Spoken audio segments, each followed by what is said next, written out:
Kenya was known as the Silicon Savannah, name coming from the Silicon Valley.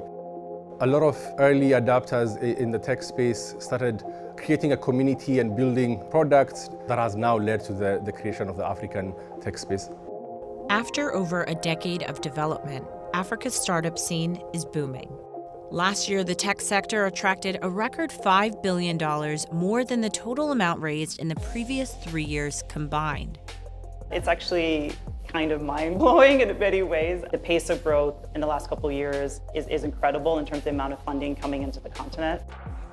And that is particularly because there was a lot of interest and excitement from US investors. We saw some really scaling up their investments. The continent also saw the creation of a record number of 5 unicorns, private companies valued over $1 billion. And this year looks even more promising. This creation of unicorns that has more or less proved to investors that you can make African tech companies into multi-billion-dollar companies that are profitable on the continent. It's a vibrant place to be. We've got great innovators, and we're beginning to see that evolve quickly. But Africa's startup scene is still much smaller compared to the rest of the world. With regulation differences and income disparities across the continent, can African startups keep growing?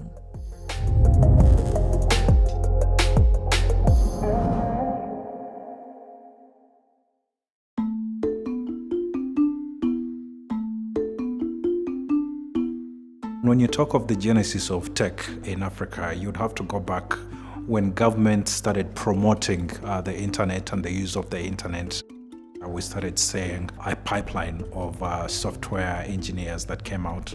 And some of the things that they started doing was really making applications, for instance, HR management applications for universities, for hospitals, for large stores and factories. Also, in the 1990s, big tech companies brought cell phones to the continent, laying foundations for Africa's mobile internet age. Kenya has been one of the hubs leading Africa's tech innovations since the 2000s. Yeah, you can argue that Nairobi is where Africa's tech started. So in the late 2000s, with the advent of the sea cables coming onto the coast of Kenya and with the availability of well-educated young people, a community was created in Nairobi, and iHub was one of the first community spaces on the continent that brought innovation groups together.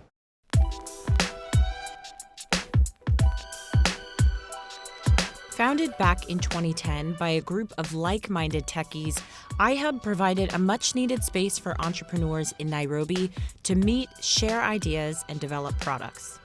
The first 3 years of iHub was amazing. There was this energy that was on another level of people to actually chat with each other, people to build prototypes, people having hackathons, like hackathon after week, just to kind of like see who could develop the best app, trainings happening, people giving their time to actually like train the young developers. So it was really intense of how amazing the community was from all levels, academia, from corporate, from government, to tech community itself. We've had like hundreds of startups that came out of the iHub ecosystem. Some have actually been very successful. Since its inception, iHub has helped create 150 startups and created more than 2,500 jobs, achieving what the Kenyan government tried to but couldn't do. You see world-class office space. We see launchpads to extraordinary startups and profitable organizations. In 2008, 2 years before iHub was born, the state proposed a plan to build a tech hub called Konza Technopolis, about 60 kilometers southeast of Nairobi. But over a decade later, the project is still a work in progress. You cannot force innovation to happen. It's not just the space that you need, it's the people that come with it. It's a talent that needs to build this tech space. Another milestone in Kenya's tech history was the birth of M-Pesa, a mobile phone-based money transfer service. It was launched in 2007 by Safaricom, Kenya's biggest telecom company, partly owned by the UK firm Vodafone. Like many African countries, Kenya's banking system was underdeveloped, and a huge majority of the population didn't have a bank account. That meant transferring money was difficult.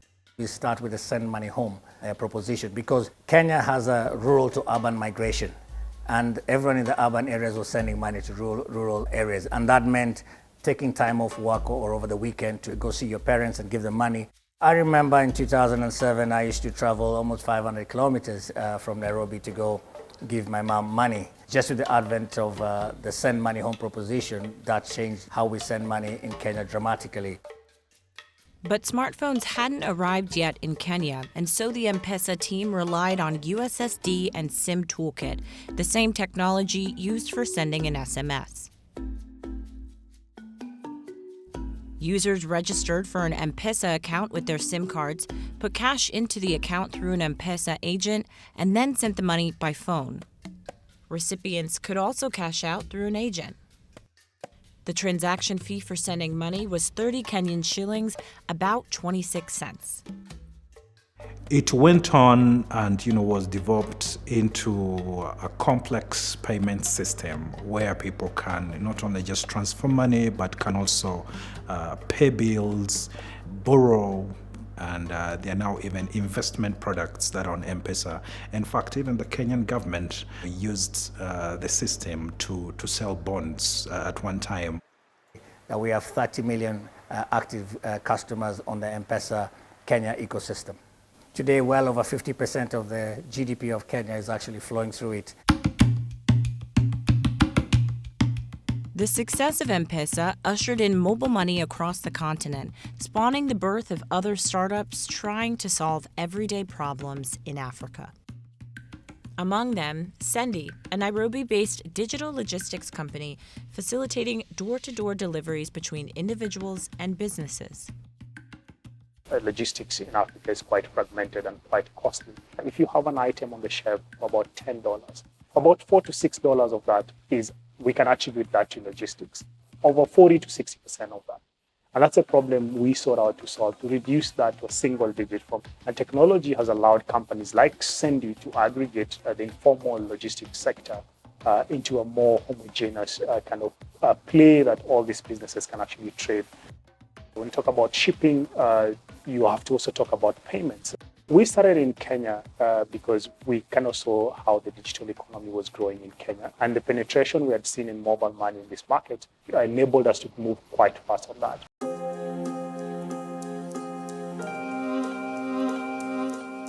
"2021 was a breakout year for startups like Sendi. With the COVID-19 pandemic, many consumers turned to online services for grocery deliveries, tutoring, and healthcare.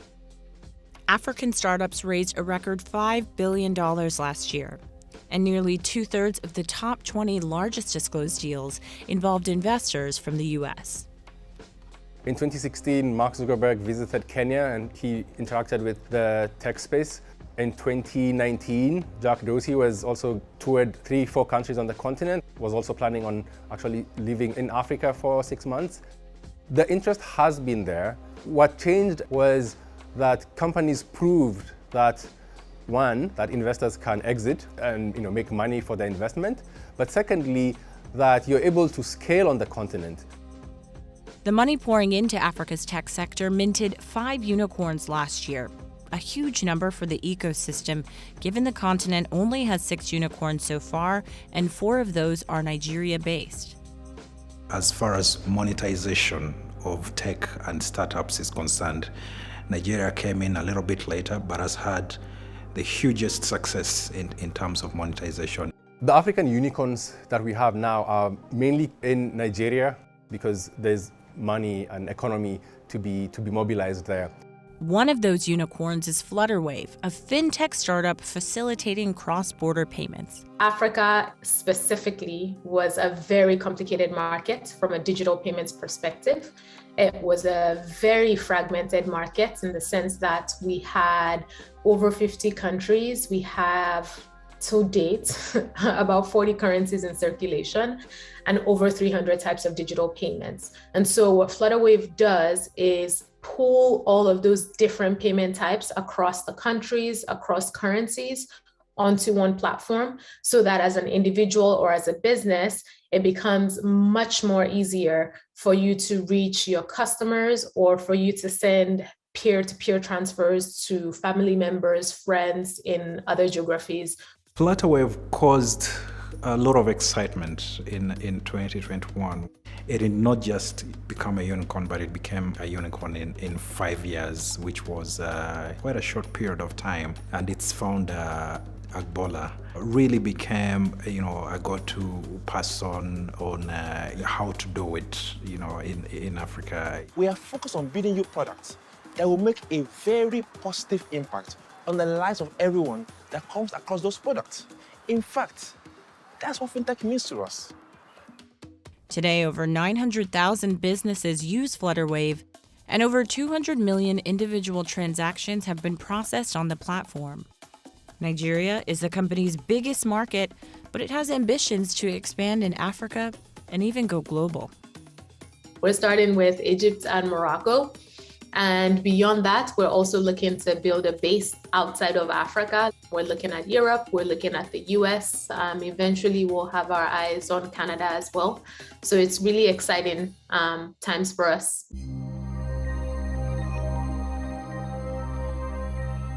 But compared with the rest of the world, African startups are still much smaller in size.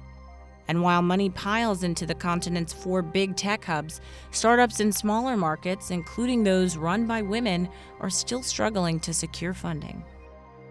Even with a lot of capital coming in, again, it's chasing very specific industries, certain markets. So if you're kind of not in those industries, markets, or necessarily have the networks, which is one of the challenges a lot of women have, there's significant difference between how much money is going to all male founders versus teams that have women founders or all women. We're really talking about single digits. We're talking about single digits of all that investment actually going to women-led and women-owned businesses. We are in a continent where our digital destiny is like what we're focused on, and so how do you really think about adjusting and ensuring there's more equitable distribution of the economic gains that we made from this? Lack of basic infrastructure and regulations also create problems for African startups, those that are looking to develop their business and scale up across the continent. The basics still need work. For example, in Nigeria, the need to have access to energy is something that the government needs to help facilitate. Similarly, in terms of road and railway, in majority of the continent, are huge investments that still need to be done so that startups that are working, say, in logistics are able to kind of plug into that system. Regulation is different across these markets. The regulation in Kenya is quite different from regulation in other countries that we deal with. And having to deal with that is quite painful for a business like us. Some of the fintechs innovate and then go to the regulator, or innovate and are not aware of the laws. You're seeing some of the countries rolling out tax laws that are targeting such an emerging industry, whether it's e-commerce and so on. In the nascent stages of growth, when you're taxed, that could limit the potential of it. While the continent is large and we have a lot of people on mobile, you have more people using the internet, the reality is that it can be hard to get a good grasp of the size of the consumer base that you can really monetize. We certainly are in a market with a lot of inequity and don't have necessarily the purchasing power at an average consumer base than some other markets have. But starting up in Africa still has its advantages. The continent has the youngest population in the world, with 70% of sub-Saharan Africa under the age of 30. Young Africans provide the continent with a rich talent pool. Africa also benefits from a vast diaspora, an estimated 40 million people in North America alone. As someone who was educated in the US, and the first wave, I would say, when I came back and many a diaspora before me, was coming back to the continent and physically being here, starting companies or working at places like Google, where I worked, the tech companies that were setting up on the continent. And I think over some time, what we're starting to see as a shift is that there's a lot of opportunities for the diaspora to not move back, but to play a role in different ways. So diaspora who are investing in tech companies, some who are advising tech companies, and I think opens up more opportunity for this collaboration of diaspora with those on the continent. The potential in Africa, we're just still scratching the surface, and we'll be seeing a lot more growth in the next 5 to 10 years. We're going to have more companies that are valued at 2 billion, 4 billion, 5 billion, 10 billion, and even more. We're going to see, some initial public offerings from some of these companies. Tech startups are already playing a big role on the continent. They're creating employment, they're creating solutions to problems that are faced by the regular citizenry. They're providing innovation that is making ability to do business easier, cheaper, and more efficient. In the next few years, just going to get better and easier to do business on the continent.